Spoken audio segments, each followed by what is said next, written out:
Manchester United failed to secure any points at Villa Park with a 2-1 loss today. And boy, oh boy, when I saw that lineup today, I knew we were in big trouble. We're going to break down everything in this match reaction. Make sure to hit that like button, hit the subscribe button, and as always, stay locked in. We can't keep clean sheets, people. We cannot keep clean sheets for anything. And again, like I said just not too long ago, when I saw Heaven and Euro in the lineup, I just knew we weren't going to keep a clean sheet. There was just very little chance of us doing that. You know what I'm saying? It was a problem. It was a problem. And boy, our defensive issues are not being spoken about enough. I think finally people are beginning to realize it, that it's now one clean sheet in 17 games in the Premier League. Again, one clean sheet in 17 games in the Premier League this season. And we have all the time in the world. There's no midweek games for us, nothing. And we have no stability whatsoever. Like, the lineup was just not good enough. Ugarte and Bruno in midfield, as soon as I saw that, I knew ball retention was going to be an issue. But then, little do I know, in the first half, we have a ton of the ball. We had like 60% of the ball. And I saw a lot of people saying, oh, we actually had a pretty good half. And I was just thinking to myself, like, I didn't see it that way. I really didn't see it that way. I think that Aston Villa wanted us to have the ball. I want to be so real. I think we did press well. I'll give us that. That was probably one of our better performances in terms of pressing high up the pitch. We did win the ball back up high. But other than that, like, we had the very early Mateus Cunha's chance that he should have done better with, should have put it on target, and it went wide. And then we had the Benjamin Sesko opportunity that got saved by Emi Martinez. But other than that, I just thought it was okay. We were okay. I didn't see too much. I thought we played much better last week against Bournemouth in our first half. I really did. I really, really did. But, you know, Aston Villa get the goal. You know, they're the ones who got the first goal, and Morgan Rogers. Wow. That's all I have to say about that. Wow. That first goal, again, we should have done way better. Lenny Yoro should have done way better. Ugarte should have stepped up. Bruno should have been behind the ball. There's just so many things that went wrong for that first goal. But I have to give Morgan Rogers credit. He's a spectacular player. He was easily the best player on the pitch today. It's not even close. Easily the best player on the pitch. And for me, it's like, that is what a real maverick is, right? Just drive, will, determination, right? He's a very good player. But we managed to come back with Dorgu, who did a good job winning the ball back against Matty Cash, who I don't know what he was doing. But Dorgu wins the ball back, lays it to Cunha, and Cunha buries it. And that's how we leave halftime level. Bruno Fernandes sustains an injury. He leaves in the second half. Lisandro Martinez comes in and does a decent job, honestly. I thought he did a decent job in midfield. I thought the passing was good. But again, we're just not enough of a threat. Benjamin Sesko, just anonymous. I was skeptical when we made that signing.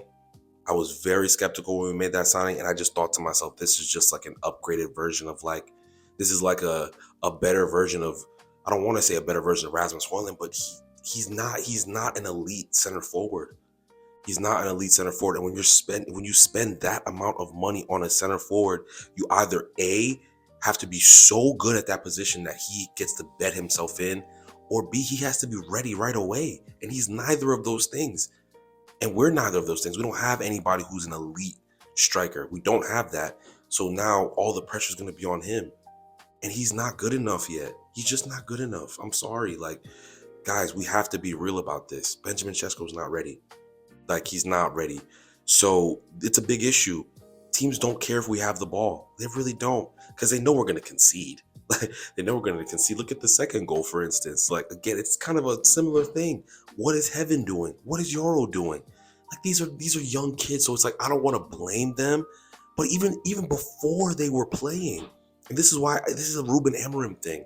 Even before all these injuries and, the likes of Mazraoui playing for his international team, we were still conceding goals. When De Ligt was in the team, we were conceding goals. When Maguire was in the team, we were conceding goals. Mazraoui conceding goals. Like, it doesn't actually matter. It's a system issue.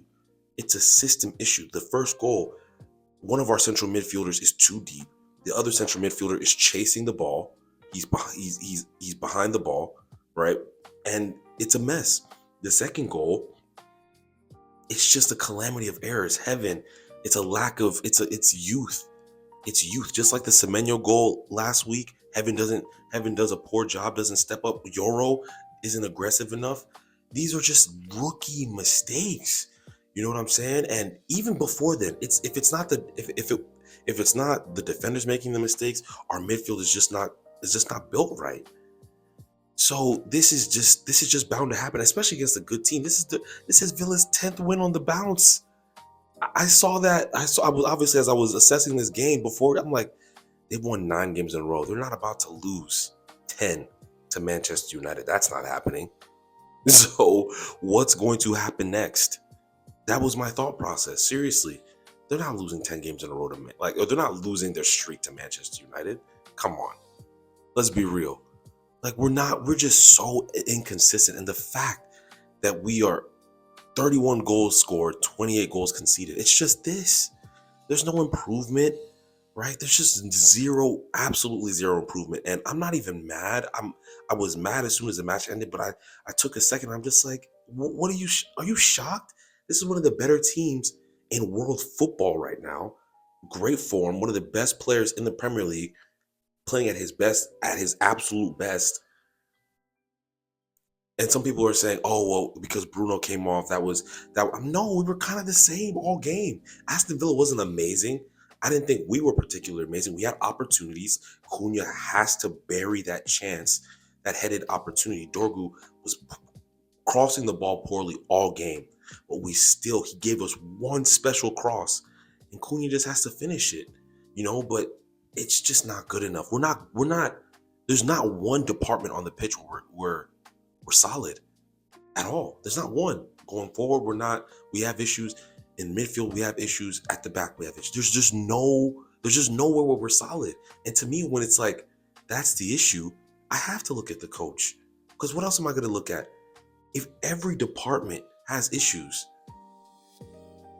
like, what are we doing here? So listen, we have Newcastle next. I'm worried. You know what I mean? I don't see us being able to, nick that many points off these teams. It's going to be draws, and we'll get the occasional win here. We'll beat Wolves in a few days. We're going to nick points here and there. But other than that, I can't see us stringing any consistency together. Can we win 5 games on the bounce? What's his name? United Strand? He still hasn't cut his hair. Like, we can't generate any level of consistency in any department. And this manager's been here over a year. And the excuse will be like, oh, well, we had injuries. Kobe was a last minute scratch. I'm talking about that tomorrow, by the way. So be on the lookout for that video. Oh, Kobe's injured. De Ligt's injured. This and this and this. So many teams have been injured. We've lost to teams when they had 10 men and we had 11 all game. So there's just so many deep-rooted issues. And I feel like too many Manchester United fans are boiling it down to, oh, well, it's the players. Oh, well, there's too much drama, this and this. Our manager's not good enough, and this system is not good enough. It is that simple. I don't have to yell to say this. I don't have to do that much. The point's going to get across. We don't keep clean sheets. When we need to score goals, we don't score goals. The midfield is a mess. Absolute mess. I mean, what more can you say? And that's it. I really don't have too much. I'm not going to belabor the point today, guys. I'm really not, because are you really shocked? I'm seeing a lot of people saying, oh, we were the better team. I don't think so. I think Villa did what they wanted to do. Make the game ugly and get their goals and go home. As soon as they went up, I was like, yeah, You know what I mean? Like, it's just, we're not good enough to be having a basketball game with too many teams. We did that with Bournemouth, ended up in a draw, right? It went back and forth for a split second late in the first half. And then Villa got their goal and they just tucked in, did their thing.